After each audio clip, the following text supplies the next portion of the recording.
자, 전능하신 분, 이런 두 가지 독특한 표현이 나오는데, 지존자라는 말은 최고로 높으신 분이라는 뜻입니다. 조직폭력배들 사회에서도 가장 높은 우두머리 두목을 지존 이렇게 말하는데, 그 이상 더 높은 분이 없다는 거죠. 그러니까 최고 결정권자, 최고의 권력을 가진 자, 그리고 나머지 모든 구성원들은 그 앞에 굴복해야 하는 절대적인 존재를 지존이라고 말합니다. 전능자라는 말은 가장 강력한 능력을 가진 분이라는 뜻입니다. 이 시인이 찬양하고 기도하고 예배해야 할 가장 중요한 이유가, 하나님은 가장 높으신 분이고 하나님은 이 세상 그 누구도 베풀 수 없는 능력을 가지신 가장 강한 권력자인 것을 고백하면서, 우리가 이 세상에서 실패하고 이 세상에서 외롭고 아무도 내 주변에 없는 그런 절절히 끊어진 상태를 살고 있다 할지라도 지존자이신 그분, 전능자이신 그분이 덮개가 되어 주셔서 덮어주시고, 그분이 품을 열고 맞아주시는 그곳에 머무는 자는 계속해서 그분의 보호를 받게 된다라고 고백하고 있습니다. 여러분은 어떤 곳에서 안식을 얻습니까? 여러분은 누구를 만나서 위로를 얻습니까? 여러분은 어떤 시간이 행복하십니까? 시인은 이 세상 어떤 곳보다, 어떤 시간보다 우리의 안전을 보장하시는 하나님의 품을 찾으라, 그렇게 권고하고 있습니다. 그분이, 사냥꾼이 새의 올무와 덫을 놓고 철 모르는 애기 같은 새들이 그 덫에 걸려서 자기의 힘으로는 도저히 벗어날 수 없는 상황에서 그 덫을 열어서 새를 해방시켜 주는 것처럼, 우리가 세상을 살아가는 동안 예기치 못한 올무에 엮일 수 있고 함정에 빠질 수 있고 덫에 묶일 수 있는데, 하나님은 거기에서 우리를 해방시켜 주신다는 거예요. 잠시 후에 무슨 일이 일어날지, 내일 무슨 일이 일어날지, 내일 내년엔 무엇을 하리라 우리가 계획하지만 사실 우리는 내일 일을 알지 못하는 어리석은 존재입니다. 정직하게 살고 지혜롭게 살고 관리하고 열심히 일하지만 그것이 성공할지 실패할지, 그리고 오늘 내가 누리고 있는 이 모든 것이 내일도 변함없을지 누구도 장담할 수 없습니다. 생각지 않았던 올무를 만날 수 있고, 예기치 못했던 덫에 걸릴 수 있고, 또 교활한 사람들에게 우리가 먹이가 될 수 있습니다.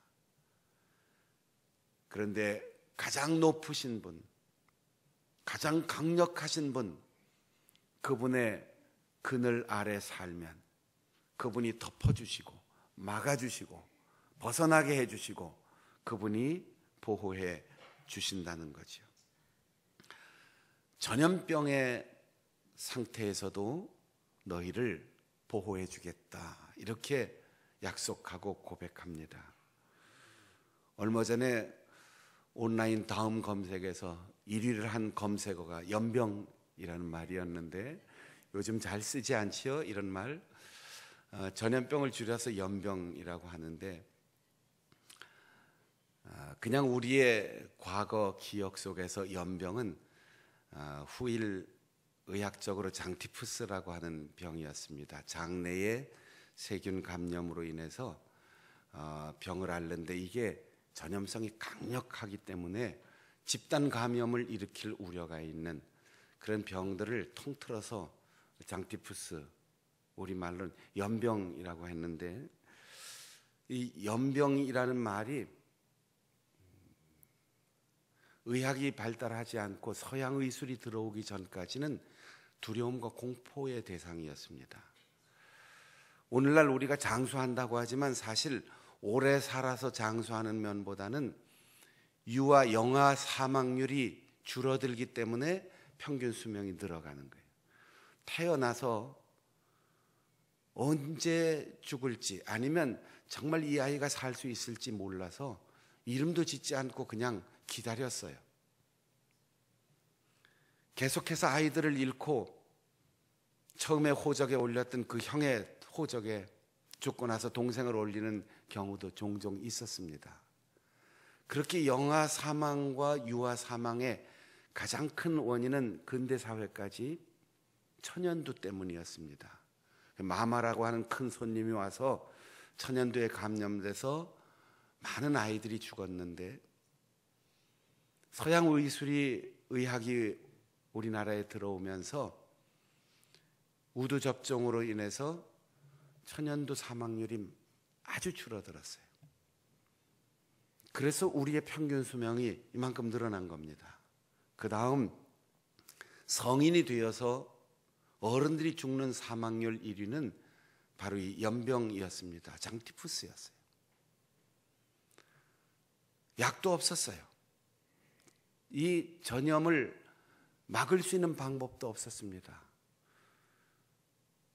그래서 조선 무렵 말엽까지는 이 정체 모를 질병, 집단 감염 때문에 어른들이 수없이 많이 죽었습니다. 그러다가 서양 의학이 들어오면서 이 장티푸스 연병을 치료할 수 있는 약이 들어왔어요. 그 약이 의학 용어로는 키니네라고 그러는데 이 키니네를 중국과 우리나라에서는 금계라는 나무에서 추출된 밀랍과 같은 것이다. 그래서 금계랍이라고 그랬어요. 올해 닭의 해인데 붉은 닭의 해를 금빛 닭이라고 해서 금계라고 했습니다.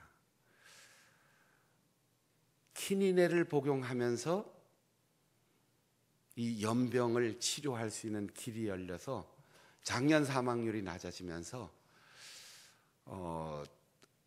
근대에서 현대로 넘어오는 이 과정에서 우리나라 사람들이 속담처럼 노래를 불렀습니다. 우두를 접종해서 애들이 살고 금계랍 먹어서 어른들이 살아서 살기 좋은 세상이 되었네. 이렇게 노래를 불렀어요. 여기 연세 많으신 분들은 어린 시절에 금계랍이라는 걸 정확하게 이제 한자로 발음을 못해서 우리 어머니들이 갱기랍 먹고서 낫다 이렇게 표현했는데 아이들이 다 커서 엄마 젖에 영양분도 없는데 계속 빨고 젖을 떼지 못하니까 그 젖 떼는 수단으로 엄마가 여기에다가 금계랍을 발랐어요. 그 가루가 얼마나 쓴지 젖을 못 떼던 아이가 한번 쪽 빨고 나서는 다시는 엄마 젖을 빨지 않아서 젖을 떼는데도 아주 소중히 사용했던 약이 키니네요. 이게 연병의 치료 약이었습니다. 이게 사람들 속에서 단순히 전염병을 의미하는 단어로 쓰이지 않고 관용적으로 치료할 수 없는, 원인도 알 수 없는 병에 걸린 것처럼 아주 재수없다, 내가 재수없든 보는 광경이 재수가 없든 아이고 재수없어, 이 말이 연병 이렇게 표현이 된 겁니다. 시인은 세상의 모든 사람들이 감염되어서 다 죽어나가는 그런 전염병이 창궐한 지역에 살아도 하나님께서 은혜를 주시면 그 전염병에 감염되지 않고 보호하시고 치료해 주신다. 더 나아가서 우리식으로 해석한다면 재수없는 상황이 계속되고 꼴보기 싫은 일들이 계속 벌어지고 눈살 찌푸러지는 상황이 벌어져도 하나님이 은혜를 주시면 그 상황에 빨려 들어가지 않고 그 상황에 마음 상하지 않고 건강하고 평안한 마음으로 살아갈 수 있도록 보호해 주신다. 바로 그렇게 고백하고 있습니다. 그리고 재앙이 내게 미치지 못할 것이라고 했습니다. 천재지변이 일어납니다. 바람이 불고 홍수가 나고 지진이 일어나고 그런 파괴적 상황이 나에게 다가오다가도 하나님이 우리를 덮어주시고 하나님이 나를 품어주시면 가장 높으신 그분이 우리의 앞에 재앙이 딱 멈춰서도록 그런 상황을 예수님의 제자들은 경험했습니다.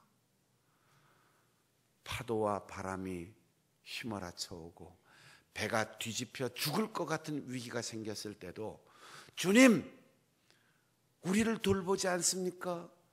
그렇게 주의 이름을 부를 때 배의 고물에서 푹 주무시고 계시던 예수님이 일어나셔서 잔잔하라, 바람과 바다를 꾸짖으시니까 그 자연의 모든 재앙이 제자들에게 미치지 못하도록 멈추고 잔잔해졌습니다.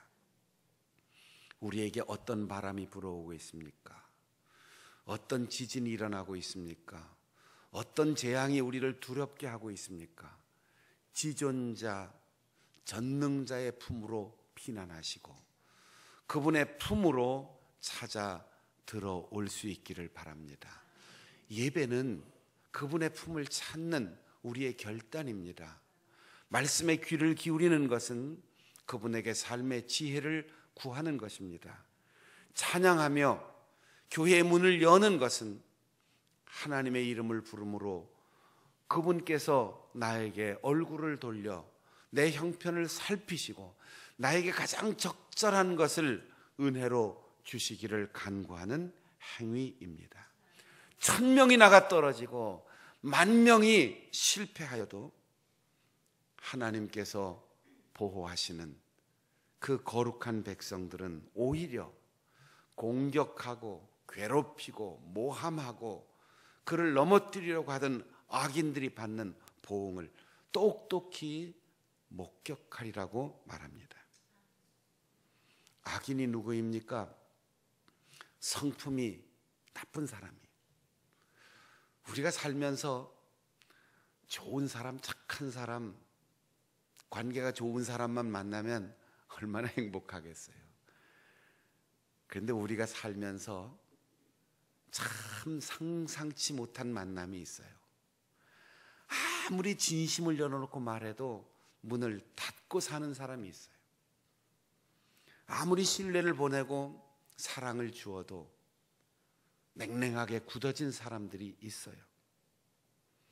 그런 악한 성품을 가진 사람이 있어도 또 윤리적으로 서로의 관계를 깨뜨리고 예의 도덕에 어긋나는 짓을 하고 윤리적으로 법을 어기고 그리고 사회 질서를 파괴시키는 그런 범법자들이 있습니다.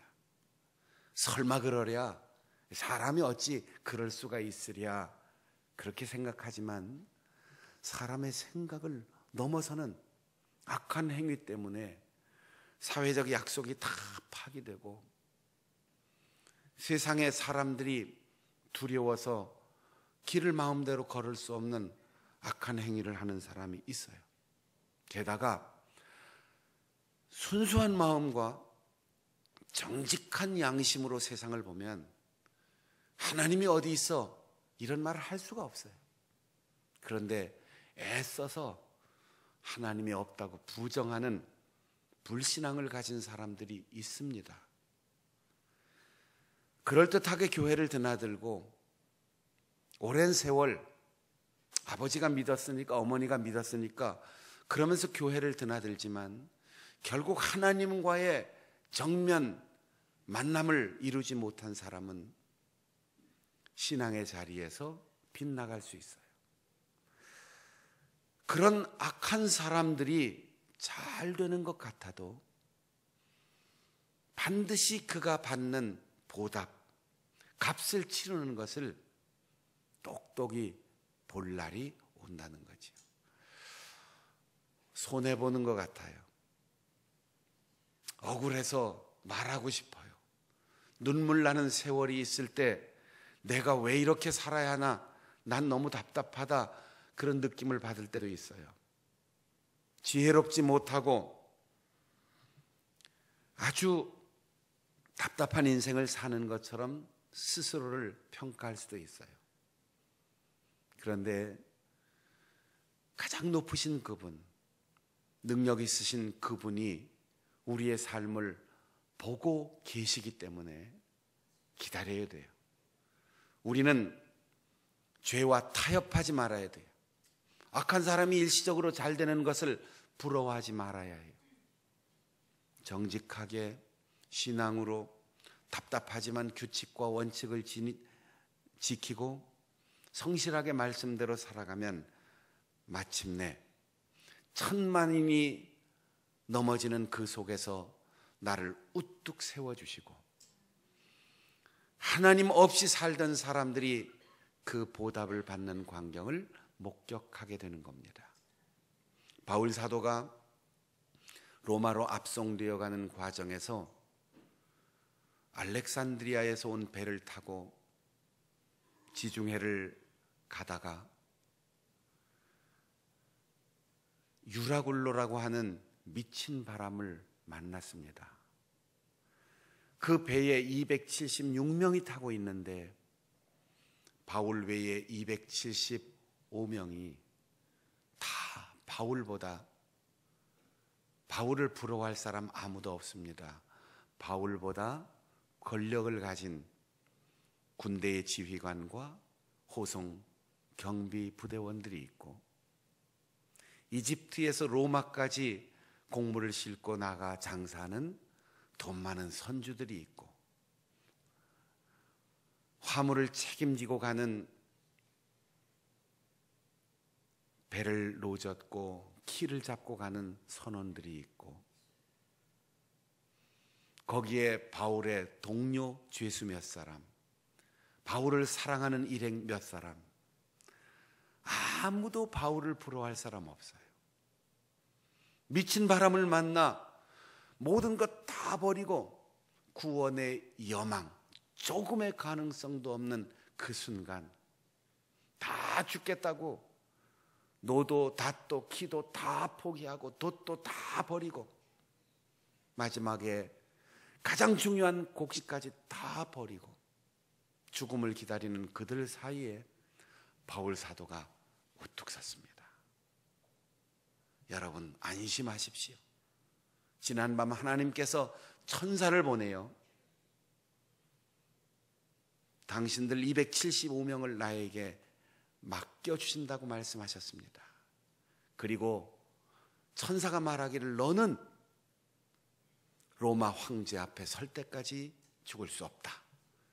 그래서 복음을 위하여, 구원을 위하여 내가 너를 로마로 보내는데 너와 함께한 모든 사람들을 내가 살려준다. 바울 사도는 스스로의 힘이나 지식이나 가문이나 혈통 때문이 아니라 사명을 부여잡고 하나님을 믿고 기도하는 사람을 살려주시는 하나님의 은혜로 276명 가운데 유일하게 당당하게 그 태풍 속에서 서서 그들을 품고 그들을 살려준다고 말할 수 있는 위대한 사람이 되었습니다. 여러분의 가정에 어떤 풍랑이 있습니까? 우리가 살아가는 이 사회와 민족의 역사에 어떤 미친 바람이 불어오고 있습니까? 누가 우리에게 희망을 줄 것입니까?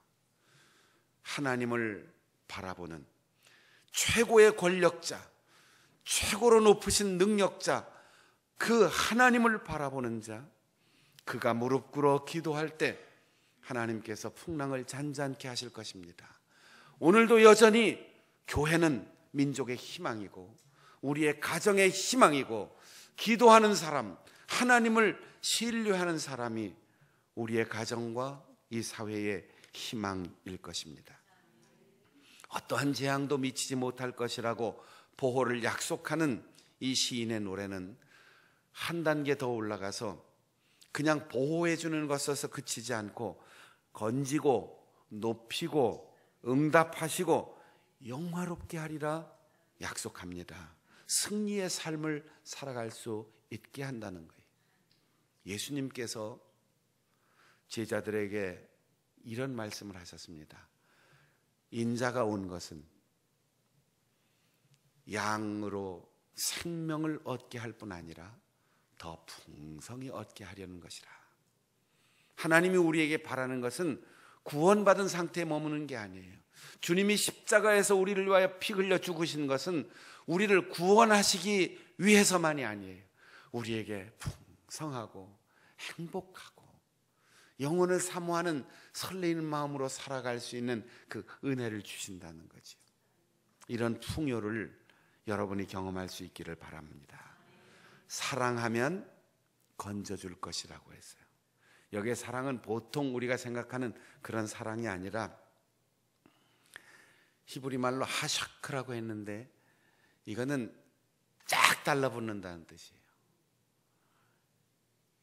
어린 아이가 엄마를 사랑한다, 좋아한다, 존경한다, 신뢰한다 이런 감정 생기기 전에 그냥 떨어지면 죽을 것 같이 쫙 달라붙는 것을 사랑이라고 우리말로 번역했어요. 애착 갖고 열망을 갖고 거기에 목숨을 걸고 달라붙는 거예요. 그러면 엄마가 일어나고 엄마가 가는 대로 이 아기는 그냥 가게 되는 거예요. 따라서 걷는 것도 아닙니다. 힘들 것도 아니에요. 딱 달라붙어 있으면 돼요. 우리가 하나님을 그렇게 사랑하고 의지하고 사모해야 돼요. 우리가 하나님 앞에 예배해야 할 이유가 뭡니까? 말씀에 귀를 기울이고 기도해야 할 이유가 뭡니까? 하나님께 붙어 있어야 안전을 받을 수 있어요.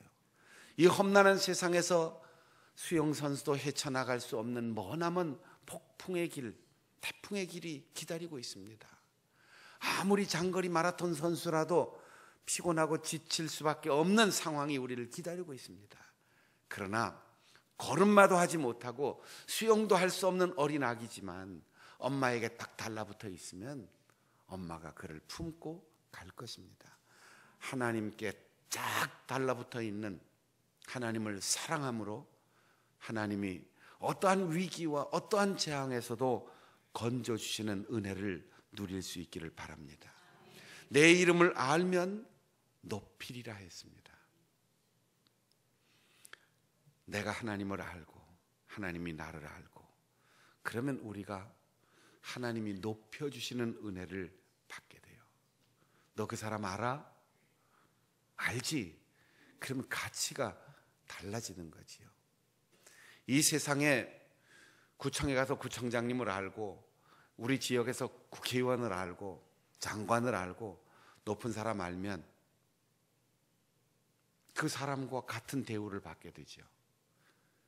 그런데 지존자이신 하나님, 전능자이신 하나님, 그분을 알면 여기 안다는 게 그냥 우리가 누구의 이름 알아 이거하고 달라요. 만나본 적이 있느냐, 손을 잡아본 적이 있느냐, 경험으로 알고 있느냐 이거예요. 우리가 하나님을 경험해야 됩니다. 하나님을 안다. 스님도 아는 분들이 있어요. 무당도 하나님 아는 분들이 있어요. 그런데 우리는 하나님께서 그 아들을 보내주시고 예수님께서 나의 죄를 대신 지고 십자가에서 피 흘려 죽으신 그 사랑을 경험하고 누리고 그분의 그 십자가의 공로를 믿어서 거듭난 경험을 통하여 아버지신 하나님, 가장 좋은 친구이신 구세주 예수님을 안다면 우리는 구원받은 자로서 하나님의 자녀로서 천국의 시민으로서 그 신분을 누리게 된다는 것이죠. 간구하면 응답하리라. 여러분 간구 기도 해보셨어요? 간구 기도? 점잖게 믿는 분들이 가끔 그런 얘기하죠. 하나님이 귀가 먹었냐, 하나님이 멀리 계시냐, 뭐하러 그렇게 큰 소리로 요란하게 떠드냐, 왜 그렇게 통성기도를 하느냐. 여러분 바로 옆에 있어도 화가 나면 목소리가 높아져요. 바로 옆에 있어도 좋으면 소리를 지르게 되어 있어요.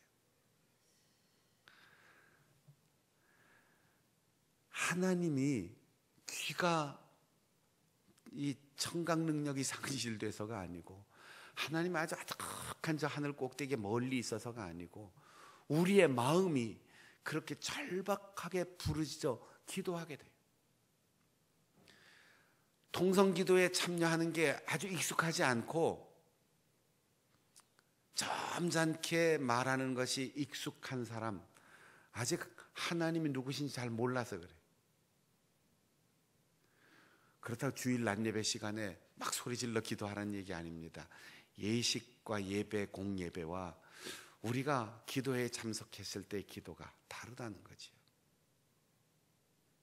아버지라고 부르짖을 때 감사하고 감격하고 내 감정을, 그 감사하는 마음을 주체할 수 없어서 우리의 목소리가 높아져가는 그 부르짖음이 간구예요. 하나님께서 잠잠케 미사여구가 많은 그런 문장으로 기도하는 게 아니고, 우리가 금요 심야 기도 때, 그리고 설교 끝난 뒤에 통성 기도할 때 아버지 하나님 그렇게 부르짖는 우리의 애타는 마음을 하나님께서 보시고 그래 이렇게 대답하신다는 거지요. 여러분, 편안하고 아무 일 없고 재미있고 난 정말 행복해, 뭐 구할 게 없는데 뭐 이만하면 됐지, 점잖게 신앙생활 하세요. 그러나 우리가 자식을 위해서 내 눈앞에서 보이지 않는 곳에서 우리 아이들이 무슨 일을 어떻게 하는지 몰라요. 어떤 일을 겪을지 몰라요. 내일 일을 알지 못해요. 나 자신도 내가 믿을 수가 없어요. 하나님의 은혜가 아니면, 하나님이 돌보시지 않으면 우리의 내일을 장담할 수 없어요.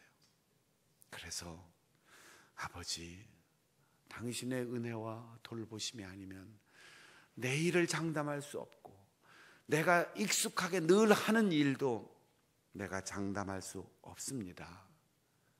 하나님 도와주지 않으면 난 살 수 없습니다.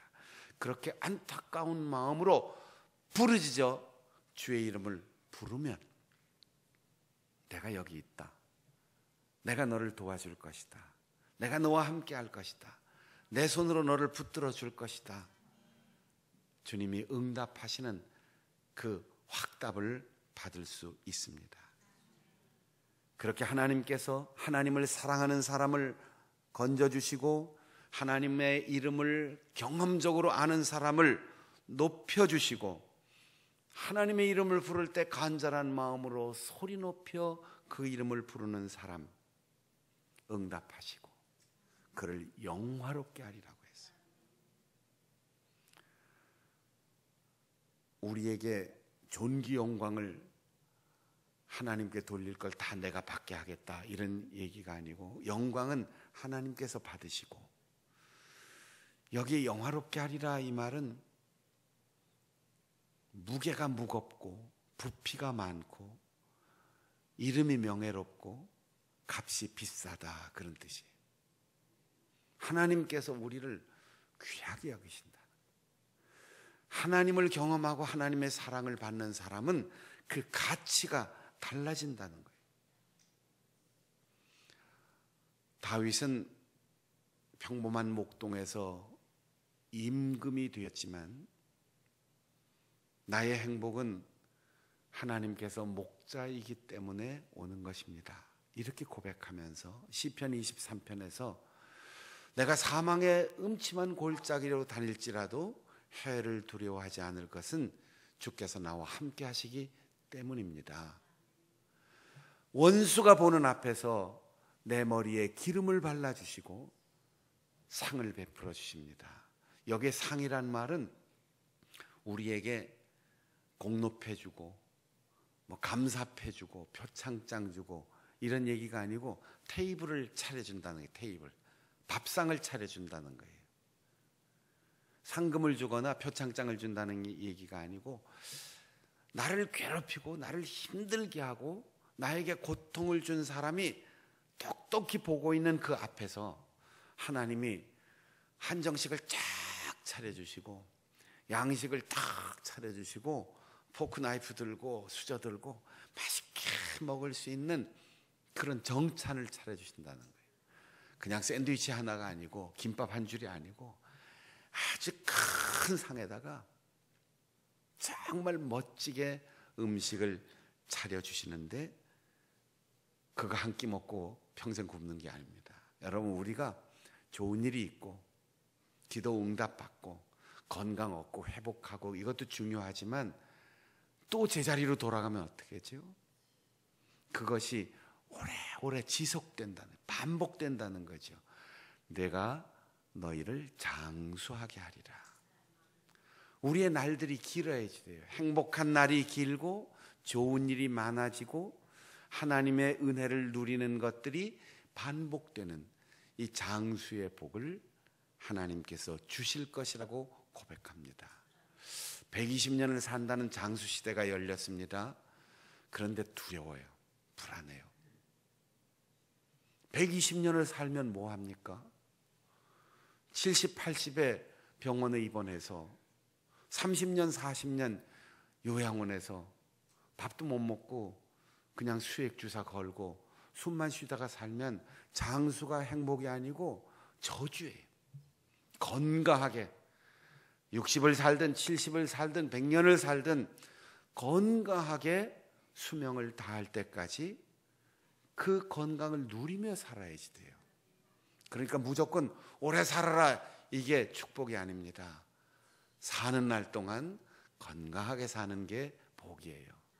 100년을 살든 200년을 살든 우리의 목적은 여기서 오래 사는 게 아니고 영원한 새 하늘과 새 땅에서 영생하는 겁니다.